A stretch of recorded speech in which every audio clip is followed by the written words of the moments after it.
ini hadirin, malaikat turun membersamai kita, dan kemudian ada doa yang malaikat ucapkan untuk kita seluruhnya.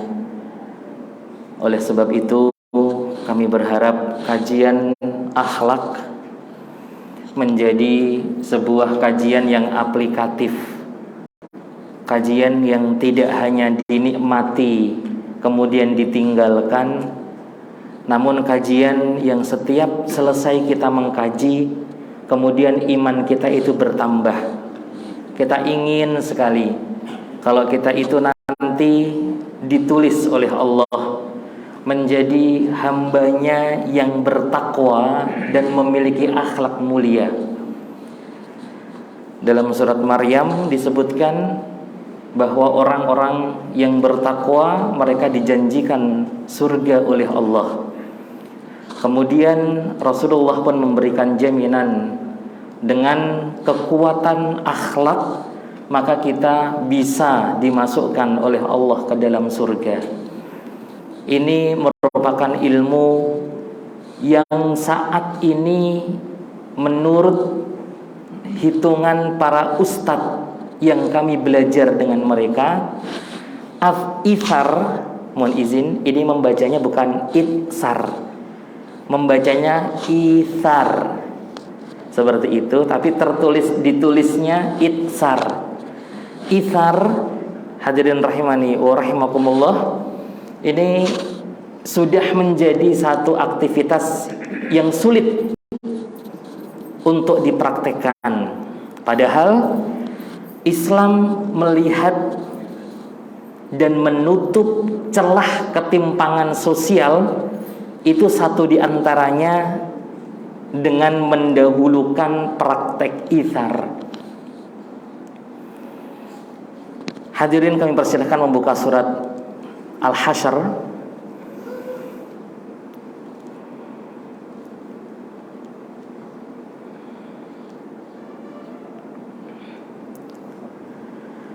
A'udzu billahi minasyaitonir rajim.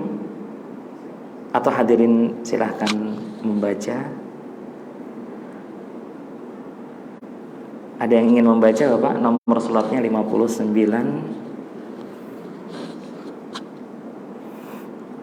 Saya pengen betul Bapak-bapak ada yang membaca. Silahkan. Nomor suratnya 59. Iya.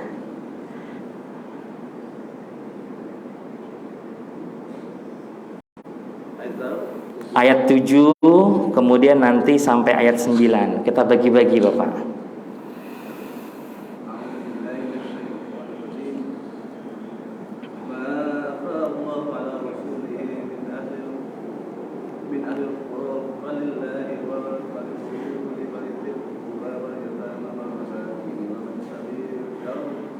Kai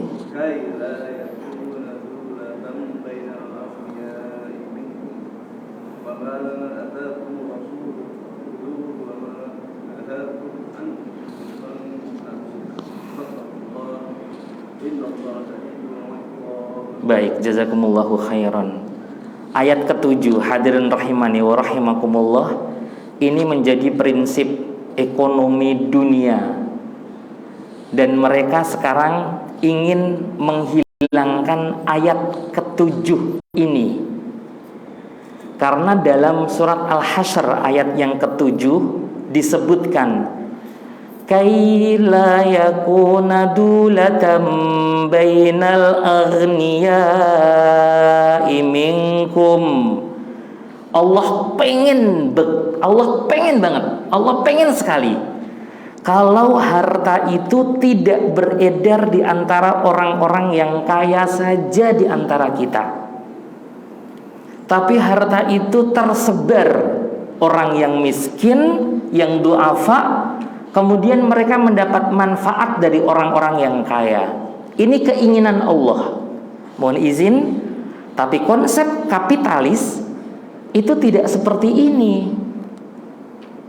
Mereka pengen orang kaya semakin kaya, orang yang miskin pun semakin gak punya. Ini mereka berusaha dengan sedemikian rupa untuk menguasai faktor ekonomi dan kemudian menjadikan kita umat Islam ini yang tidak membaca Al-Quran itu santai saja. Ketika melihat dunia yang seperti ini kondisinya sekarang, kita santai saja, tidak apa-apa, aman-aman saja. Padahal kita sudah dalam kondisi terpuruk. Maka hadirin rahimani wa rahimakumullah, kembali kami sampaikan, di antara akhlak kepada Al-Quran, akhlak terhadap Al-Quran adalah membacanya dan mengartikannya. Karena kita orang Indonesia dan mayoritas orang Indonesia Muslim. Tapi kenapa Allah berikan ujian seperti ini? Kalau saya boleh bertanya, ekonomi kita itu nomor berapa dunia, Pak? Ada yang tahu? Yang katanya mau naik sekian persen. Atau jumlah pengangguran kita itu bertambah setiap tahun atau berkurang? Baik, Allah tidak ingin seperti itu. Ketimpangan sosial antara yang kaya, yang miskin, orang yang aktif bekerja dan pengangguran, itu ingin dihapus oleh Allah dengan cara orang yang kaya, orang yang berpenghasilan itu memiliki habit, memiliki hobi untuk memberi, diberi, berikan, seperti itu. Ithar yang saat ini sedang kita pelajari, akhlak ini itu seakan-akan sudah berhenti dulu oleh para ulama-ulama kita. Kalau sekarang jarang kita dapati. Saya ambil contoh, Pak. Umar Ibnul Khattab itu berlomba dengan Abu Bakar As-Siddiq dalam urusan sedekah. Kita mafhum, saat itu Umar Ibnul Khattab buru-buru, cepat-cepat membawa 50% hartanya, kemudian diserahkan oleh Umar kepada Rasulullah Sallallahu Alaihi Wasallam. Rasulullah bertanya, Umar, kok banyak banget? Ini banyak sekali Umar kamu berikan untuk Allah dan Rasulnya. Kemudian Rasulullah bertanya, kalau gitu kamu siapkan apa untuk keluargamu? Kamu tinggalkan apa untuk keluargamu? Kemudian Umar menjawab, aku tinggalkan 50%-nya lagi. Yang aku sedekahkan 50, yang aku tinggalkan untuk istri dan keluargaku 50.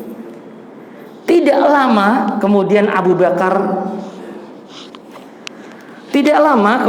Bakar datang. Sebentar Bapak, mohon izin. Abu Bakar kemudian minta tolong Pak Heri, silahkan.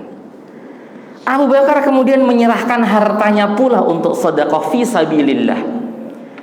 Kemudian Rasulullah bertanya, banyak sekali ini Abu Bakar, apa yang kamu tinggalkan untuk keluargamu? Abu Bakar kemudian menjawab, aku tinggalkan Allah dan Rasulnya untuk keluargaku. Loh, kamu tinggalkan Allah dan Rasulnya, maksudnya apa?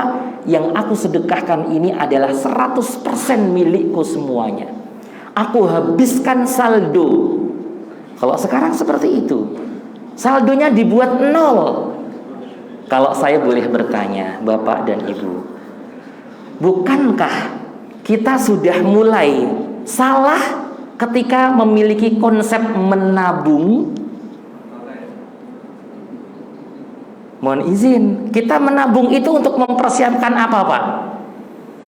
Misalkan, Ustadz, saya menabung setiap hari 50.000 untuk persiapan nanti jaga-jaga, Ustadz. Kalau saya misalkan sakit, gimana, Ustadz?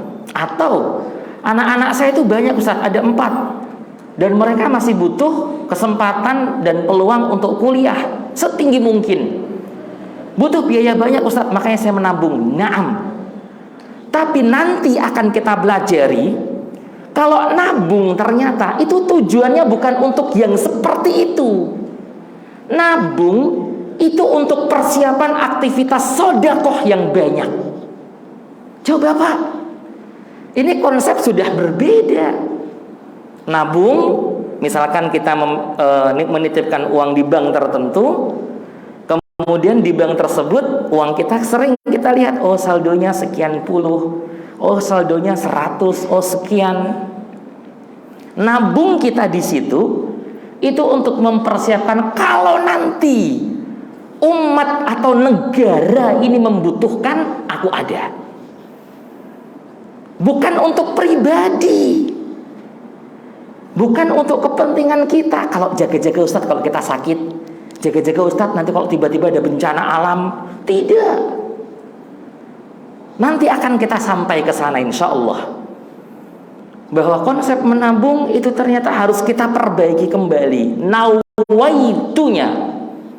Poin berikutnya, Al-Hasyr ayat 7, kemudian Al-Hasyr ayat 8, kemudian Al-Hasyr ayat 9. Ayat yang menyatakan ithar itu terdapat dalam surat 59 Al-Hasyr ayat yang ke-9. A'udzubillahi minasyaitonirrajim. Walladzina tabawwa'ud dara wal iman min qablihim yuhibbuna man hajara ilaihim wa la yajiduna fi sudurihim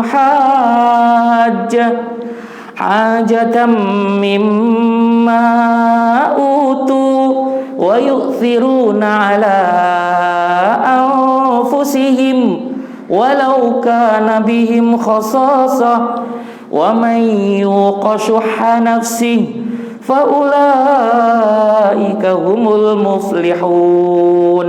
Allah menyebutkan wa yu'thiruna ala anfusihim walau kana bihim khasasah. Di antara akhlak kita yang disebutkan dalam surat Al-Hasyr ayat 9 itu, kita harus punya sikap jelas. Kita harus mudah berkorban, mudah menolong, mudah membantu, meskipun kita dalam kebutuhan yang sama. Maka kepekaan terhadap orang lain yang muslim harus terus-menerus diasah. Gak bisa kalau sampai tumpul, apalagi udah gak punya kepekaan lagi. Banyak hadirin, saya ambil contoh. Bismillahirrahmanirrahim. Saya ambil contoh. Di antara kita yang tadi selepas maghrib, selepas sholat maghrib, mendoakan saudara kita di Palestina, di Suriah, karena mereka sedang dalam kondisi kedinginan. Siapa hadirin yang kemudian mengirimkan doa Allahumma ansur, misalkan, ya Allah menangkan mereka ini, tolong engkau menangkan ya Allah, jangan engkau kalahkan. Atau mungkin Allahumma hawin, mereka itu kamu tolong. Hadirin rahimani wa rahimakumullah, Indonesia musim hujan, na'am, tapi kita masih kuat menggunakan AC meskipun kondisi seperti ini. Lah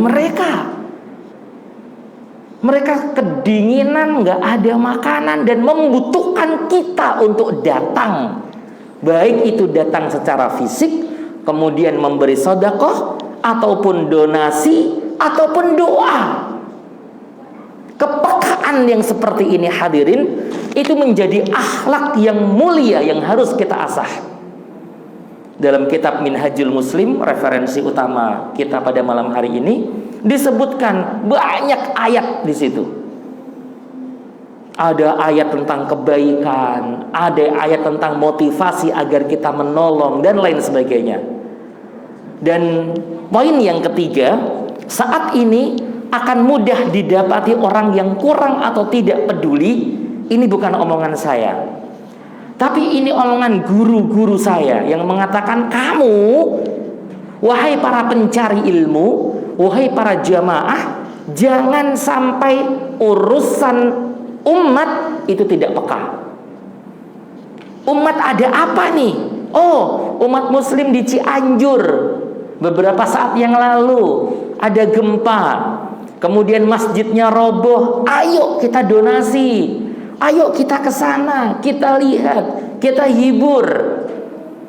Kemudian kita bikin program, datang tidak satu kali, tapi mungkin per 3 bulan kita datang, dan lain sebagainya. Hadirin, poin berikutnya, bahkan sesama orang muslim itu antara adik dan kakak, antara saudara yang satu dan saudara yang lain, ada yang mereka itu saling menjatuhkan. Mereka nggak mau orang yang lain itu lebih hebat dari dia. Takut ketenarannya itu nanti tidak sama. Saya ambil contoh. Wahai para ayah, bismillah. Bapak kalau memiliki anak dan anak bapak ini memiliki keunggulan, tolong tidak perlu dibanding-bandingkan. Karena sudah pernah terjadi pembandingan seperti ini, menjadikan hati seseorang terluka, kemudian dia mulai membunuh saudaranya. Real, ada contohnya. Kalau anak bapak ditakdirkan oleh Allah bagus banget bahasa Inggrisnya, nggak usah kemudian ketika kumpul keluarga, ketika arisan, bapak ngomong-ngomong, "Pak, anak saya pak itu pak, alhamdulillah sudah S1, sudah sarjana. Kemarin bahasa Inggrisnya ketika ujian sempurna pak." Jaga itu hati, jaga itu pak. Biarkan yang menikmati kehebatan anak itu bapak. Karena kalau sudah mancing-mancing seperti itu, kemudian orang yang bapak ceritakan tadi terpancing dan kemudian mengatakan, "Wah iya, bapak kemarin nilai bahasa Inggrisnya anak bapak bagus ya." "Iya, alhamdulillah pak, anak saya meskipun gak bagus Inggrisnya pak, tapi kemarin keterima pak di kedokteran. Dan sekarang ya lumayan lah, sudah bisa bantu-bantu keluarga." Mulai, persaingan dimulai. Kalau sudah seperti itu, hadirin rahimani wa rahimakumullah, efek panjangnya akan mudah bagi setan untuk masuk ke dalam tubuh mereka, menggoda, ngajak berseteru, akhirnya jarang mendoakan, ketemu cuek-cuekan, sudah. Ada lawang perempuan pak, ada perempuan hafidhoh, hafal 30 juz Al-Quran. Itu jin bisa masuk ke dalam tubuhnya. Apalagi orang seperti kita yang tidak hafal 30 juz. Paling kita kan hafalnya 25,5, 28. Atau bapak ibu berapa hafalannya? Lah, kalau kurang dari itu gimana? Ketika kemudian peruqyahnya bertanya kepada wanita tersebut, Ibu kan penghafal Quran, ibu sudah 30 juz hafalan Qurannya, kok bisa seperti ini? Kemudian ibu itu menjawab, tapi yang menjawab itu lewat mulut, tapi yang ngomong itu jinnya. Dijawab, "Pak Ustadz nggak tahu sih, dia memang hafal 30 juz, dan aku suka murojaah dengan dia." Coba pak, aku suka murojaah dengan dia, aku suka mendengar bacaannya, mendayu-dayu, bagus bacaan ibu ini, aku suka. Lah terus kamu mau ngapain di dalam situ? Ya aku mau sama dia aja. Udah, pilihan kamu, silahkan kamu keluar. Tapi sebelumnya tolong dijawab, kata Ustadz ini, gimana cara kamu masuk ke dalam tubuh perempuan, hafal 30 juz, pagi dan sore tidak lupa untuk membaca Al-Quran? Gimana caranya? Dia menyebutkan, jin ini masuk ke dalam tubuh perempuan itu hanya karena urusan yang mungkin menurut kita kecil. Saat itu dia nggak sengaja minum pakai tangan kiri. Kemudian aku masuk ke dalam tubuhnya, dan aku nyaman di dalam tubuhnya, aku enak. Coba pak, lah kalau kita lupa makan, lupa tidak berdoa sebelum makan, kira-kira gimana posisi kita? Jangan-jangan kita itu berat untuk melakukan amal saleh karena mungkin godaan jin itu besar di dalam tubuh kita. Jangan banyak-banyak sedekahnya. Ntar kalau bapak sakit gimana? Masa ngutang? Malu dong. Yang seperti itu sudah disebutkan dalam surat Al-Baqarah. Kalau jin itu punya tugas menakut-nakuti kita agar kita tidak banyak sedekah. Menakut-nakuti kita, jangan-jangan karena kamu miskin, jangan-jangan nanti kamu jatuh kemudian hopeless, nggak punya apa-apa, bangkrut. Daripada kamu bangkrut, mending kamu simpen uangnya, atau kamu asuransikan, atau kamu investasikan. Itu omongan-omongan negatif. Hadirin rahimani wa rahimakumullah. Gotong royong, kerja bakti, guyub, dan berbagai istilah kepedulian semakin terlihat menghilang. Saya ambil contoh di tempat saya, Pak. Kalau yang namanya gotong royong, yang datang itu bapak-bapak atau mas-mas? Iya. Mas-masnya kemana? Nah tuh,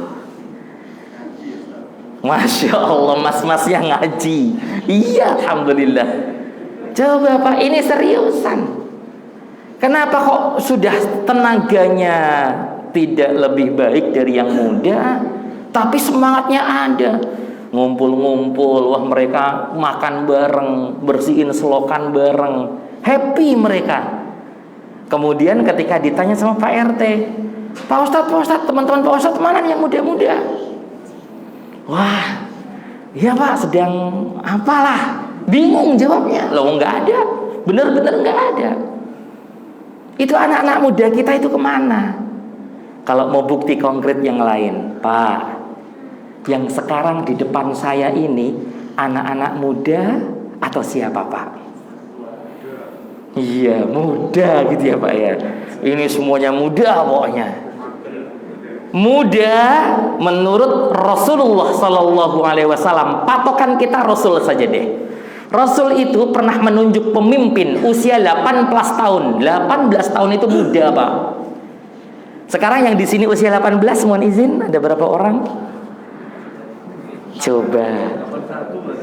Dibalik 18 jadi 81 ya. Ini kemana Pak? Kemana gitu? Saya juga keder, saya itu merasa ya Allah, ketika saya diminta pertama untuk hadir kembali di masjid yang mulia ini, saya juga kaget. Di sana gimana ya ketemu bapak-bapak sepuh. Saya ngomongnya begitu. Gak apa-apa, coba saja, ini kan menyampaikan ilmu. Ya akhirnya bismillah menyampaikan. Seperti itu. Ini Masya Allah.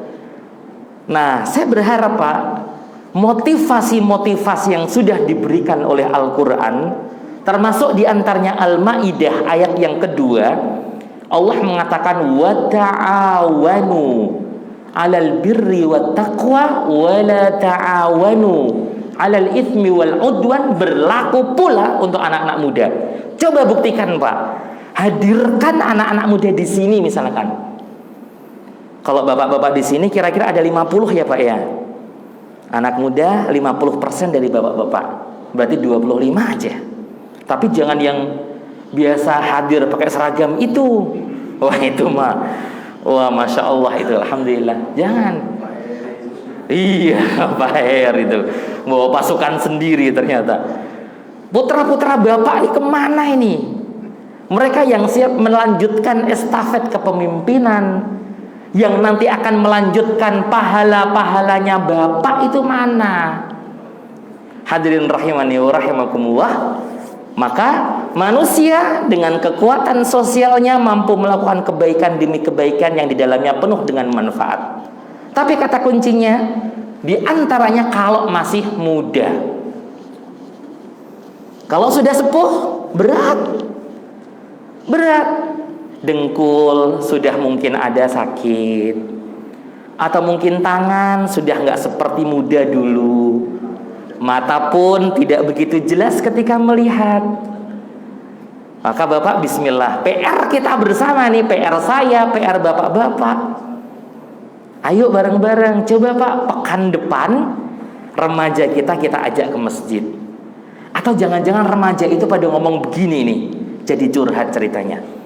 Alah, yang isi materi ini nggak asik. Coba yang isi materi ustadz-ustadz besar. Wah, disebutkan ustadz A, B, C. Wah, kita mah datang. Nah, jangan-jangan begitu. Oh, dalam image orang ada ustadz kecil, ada ustadz besar. Oh, karena saya sudah bertanya, Pak, kenapa kamu nggak semangat lagi? Kenapa nggak semangat untuk datang ke masjid lagi?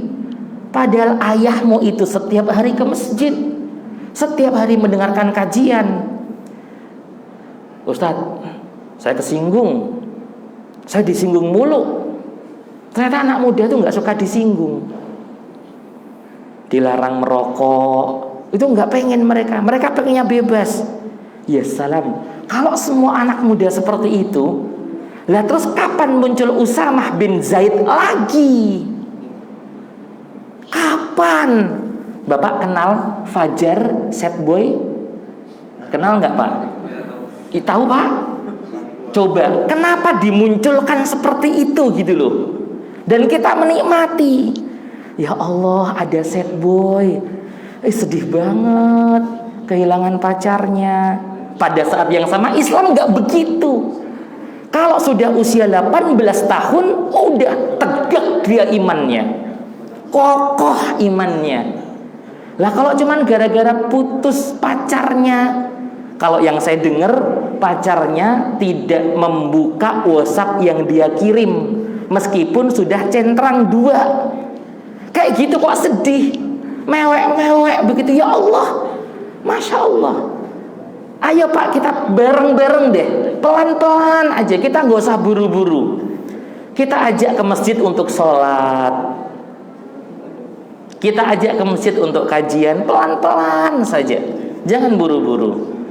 Dan poin berikutnya inilah yang membuat saya harus menyampaikan, dan ini penting. Menjadi jelas bahwa saat di dunia manusia diminta untuk bekerja sama. Pak, Bu, kerjasama saya dengan bapak-bapak akan berhenti ketika salah satu di antara kita itu dimasukkan oleh tetangga atau saudara ke alam kubur. Berhenti. Kerjasama kita itu dimulai, misalkan kalau mulai sekarang, oke, kita mulai. Kemudian nanti kalau ada acara tertentu kita akan bertemu kembali. Kalau umroh bareng kita akan bertemu kembali. Tapi ketika sudah salah satu di antara kita ada yang wafat, udah tuh selesai. Di antara jamaah ada yang kemudian memandikan, kemudian mengkafani, menyolatkan, mengantarkan ke kuburan. Setelah dimasukkan ke alam kubur, selesai itu. Udah gak ada kerjasama lagi. Manusia itu seperti itu. Kalau kita nanti di hari akhir, Masya Allah, siap-siap bagi kita untuk bertanggung jawab masing-masing. Surat Abasa ini tolong menjadi perhatian bagi para bapak, khususnya para bapak yang memiliki anak-anak, dan diharapkan betul anak bapak itu nanti bisa mengirimkan amal soleh, baik dengan istighfar maupun dengan aktivitas mulia yang lain. Bukan dengan ngirim Fatihah, bukan dengan yang lain. Seperti itu. Kita baca bersama. A'udzubillahi minasyaitonirrajim. Fa idza ja'atis sakhah. Kalau nanti suara yang memekakkan telinga sudah engkau dengar. Yauma yafirrul mar'u min akhihi. Pada hari itu manusia akan lari dari saudaranya. Wa ummihi wa abih. Manusia akan lari dari ibu dan dari bapaknya. Wa sahibatihi wa banih. Dia akan meninggalkan istri dan anak-anaknya. Likulli mri'in minhum yauma idzin sya'nu yughnih. Semua orang, kita semua nanti di hari itu mempunyai urusan masing-masing. Kita Pak, saat itu kita mengatakan nafsi, nafsi. Dalam hadis disebutkan seorang ayah akan datang kepada anaknya, karena memang saat itu manusia itu bisa saling mengenali. Bapak datang kepada anaknya, disebutkan dalam hadis. Kemudian bapak ini ngomong, "Nak, ini bapakmu, kamu ingat?" Anak itu menjawab, "Iya, engkau bapakku." Kemudian bapaknya ngomong, "Nak, kita dalam kondisi seperti ini, bisa ya kita seperti dulu ketika di dunia saling membantu?" Kata anaknya, "Enggak Pak, enggak bisa. Nafsi, nafsi, sendiri-sendiri Pak." Kalau di dunia, anak dan bapak harus bekerja sama. Kalau misalkan bapak sedang membetulkan genteng rumah, ya anak laki-lakinya harus membantu. Jangan cuma main handphone, tidak boleh.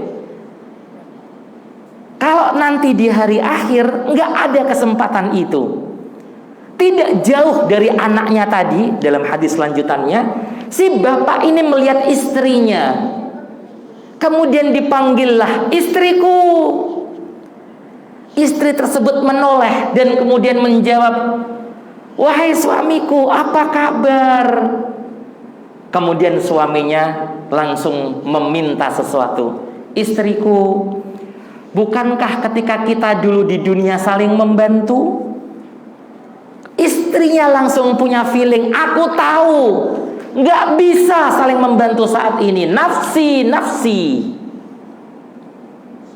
Coba Pak, kalau anak dan orang tua sekarang di dunia sudah ngomong sendiri-sendiri, aduh, Masya Allah. Harusnya ngomong sendiri-sendiri itu nanti. Ketika bapak mengajak anak bapak, "Nah, ayo nak ikut ngaji ke Darul Huda." Bapak duluan deh. Itu sudah kiamat kecil di rumah tangga. Bapak duluan. Atau ketika bapak meminta kepada putra bapak, "Nak, coba boleh ya bapak ngecek sholat kamu?" "Ngapain sih Pak? Kan aku udah dewasa, aku udah gede. Ngapain bapak begitu ke aku? Nggak pantas amat Pak." Coba Pak, tolong direnung-renungkan nanti. Ithar seperti itu. Nah sekarang Pak, setelah bapak saya ajak untuk mendapatkan cerita, untuk memahami sedikit tentang tolong menolong, ithar itu lebih dari menolong. Ithar adalah mendahulukan orang lain atas kepentingan pribadi. Ithar mengorbankan diri sendiri untuk kepentingan orang lain. Coba Pak, siap atau enggak? Kalau kita punya uang 10.000 dan ternyata uang 10.000 itu akan gunakan untuk membeli sabun misalkan.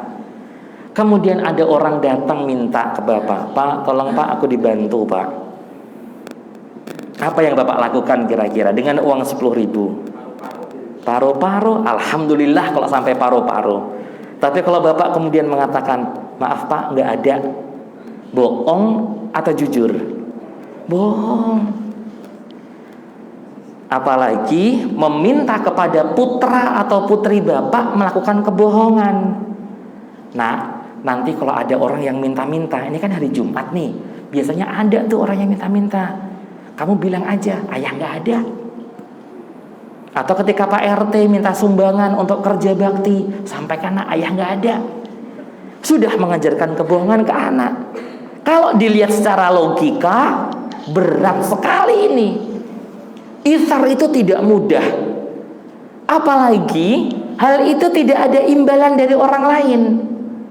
Uang 10.000 tadi bukan dihutang yang nanti akan dikembalikan, tapi diminta. Namun dalam Islam, ithar ini tidak mustahil. Bahkan menjadi salah satu akhlak yang harus dipelajari, kemudian dipraktekkan. Mari kita lihat Pak. 1. Penduduk Madinah disebutkan kalau orang Madinah asli itu namanya Ansor. menyambut kedatangan kaum muhajirin. Muhajirin ini orang yang hijrah meninggalkan Mekah menuju Madinah. Orang Ansor memberikan dan melengkapi kebutuhan orang-orang Mekah. Contohnya siapa? Sa'ad bin Rabi' yang berencana memberikan harta dan salah satu istri kepada Abdurrahman bin Auf. Sa'ad bin Rabi' ini penguasa Madinah, orangnya sangat kaya, dan saat itu memiliki istri 2. Rasulullah Shallallahu Alaihi Wasallam kemudian membawa Abdurrahman bin Auf, karena Abdurrahman bin Auf tuh nggak bawa apa-apa dari Mekah. Baju nggak bawa, hewan nggak bawa, hewan ternak nggak bawa, rumah ditinggal seluruhnya. Padahal ini orang kaya nih, tapi sampai Madinah menjadi orang yang nggak punya sama sekali. Maka oleh Rasulullah Sallallahu Alaihi Wasallam, Abdurrahman bin Auf ini dibawa ke orang yang kaya juga di Madinah, namanya Sa'ad bin Rabi'. Sa'ad, ini ada Abdurrahman bin Auf. Aku persaudarakan engkau dengan Abdurrahman bin Auf. Baik, Sa'ad menerima. Selamat datang Abdurrahman bin Auf di keluarga Sa'ad bin Rabi'. Kemudian Sa'ad bin Rabi' menawarkan, wahai Abdurrahman bin Auf, aku memiliki rumah, aku memiliki tanah, aku memiliki kebun, aku memiliki hewan ternak. Silahkan kamu ambil mana yang suka. Yang kamu suka silahkan ambil. Dan terakhir, aku punya istri 2. Yang kamu suka silahkan kamu ambil dan akan aku ceraikan. Sempurna betul Sa'ad bin Rabi'. Tapi karena memang didikan Rasulullah Sallallahu Alaihi Wasallam, orang Mekah, orang yang pertama masuk Islam itu imannya kokoh betul.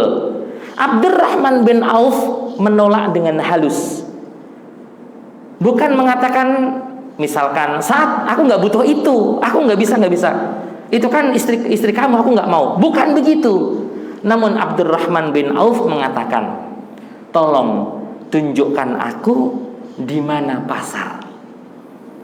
Kemudian setelah ditunjukkan, oh pasar Madinah di sebelah sana. Kemudian Abdurrahman bin Auf mendoakan, barakallah, semoga Sa'ad bin Rabi' engkau diberkahi Allah dengan harta yang sudah ingin engkau berikan kepadaku itu, juga istri yang kamu miliki yang akan engkau berikan kepadaku. Ujung hidup dari Abdurrahman bin Auf disebutkan oleh salah satu ahli sejarah, hartanya Abdurrahman bin Auf kalau dinilai saat ini, dibikin uang seperti lembaran 100.000 begitu, disebutkan 60 kontainer, Pak. Itu ketika Abdurrahman bin Auf meninggal, itu 60 kontainer. Maka ketika Aisyah Ummul Mukminin menyampaikan hadis kepada Abdurrahman bin Auf, Abdurrahman bin Auf, apakah kamu sudah mendengar hadis ini? Apa hadisnya? Kalau orang-orang kaya nanti akan dihisap lebih lama dibandingkan orang miskin. Abdurrahman bin Auf kemudian menghitung hartanya, kemudian dibagi-bagikan kepada penduduk Madinah. Sampai disebutkan penduduk Madinah itu menerima harta, kemudian disedekahkan lagi ke tetangganya. Muter itu harta.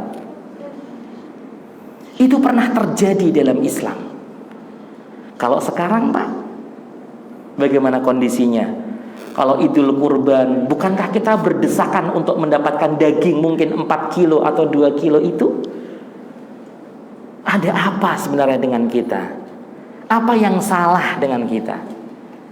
Poin kedua, Bapak teringat, saya pernah menyampaikan di masjid yang mulia ini tentang perang Yarmuk, ujung akhir perang Yarmuk. Pernah saya sampaikan, Pak, masih ingat di antara bapak-bapak? Ada 3 sahabat Nabi, masih ingat? Masya Allah, saya ulang kembali. Akhir perang Yarmuk, ada 3 orang sahabat Nabi. Yang pertama Ikrimah bin Abi Jahal. Ikrimah ini anaknya Abu Jahal. Abu Jahal tempatnya di mana, Pak? Neraka. Ikrimah anaknya itu jadi ahli tafsir. Laki-laki hebat yang bisa menafsirkan ayat-ayat Allah, dan ujung hidupnya syahid masuk ke dalam surga. Bayangkan ya Pak, bapaknya di neraka selama-lamanya, anaknya di surga selama-lamanya. Gak mungkin ketemu itu. Ikrimah bin Abi Jahal. Kemudian ada Suhail. Kemudian satu lagi namanya Al-Harith. 3 orang ini, Ikrimah, Suhail, Al-Harith, ketika perang sudah selesai, mereka terdengar saling merintih. Dan rintihan ini karena kondisi tubuhnya yang sudah penuh dengan luka, darah ngalir, udah nggak ada daya. Disebutkan kalau sekarang mungkin kritis, begitulah. Udah kondisinya kritis.